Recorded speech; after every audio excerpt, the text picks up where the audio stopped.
Yazi nje ubuhle bakho, ibeauty yakho ayizokwakhiwa ukuthi unani, ayizokwakhiwa ukuthi yini ongenayo. Ada unalutho, you remains beauty. Ada unotho, you remains beauty. Ubuhle bakho abuzokwenza ukuthi unezinto eziphathekayo, nemali, unemoto, unakho konke nakho.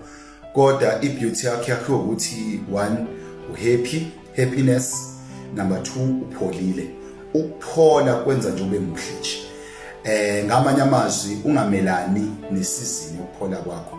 Mase kufikile nje ukuphola kwakho musu describe ukuthi nginjena because of what, nginjena ngenxa yani, nginjena ngenxa yobani. Ulibaza isizini yakho yokuphola kwakho. Vumela nje ukuphola. Uyabona uma upholile nje empilweni, first thing awubi nalesiphimpule ebusweni ngoba upholile ngaphakathi, free, happy. I-happiness iyakwenza ukuthi ube muhle. Ukujabula nokukhuleka nokuphola nokuba free ngaphakathi kuyakwenza ukuthi ube muhle ngayonke indlela. So lwela nje ukuphola nje bafowethu, ukuphola ungabusabala ukuthi senginesikhathi esingakanani nginje, kodwa ithi season, I welcoming you my season.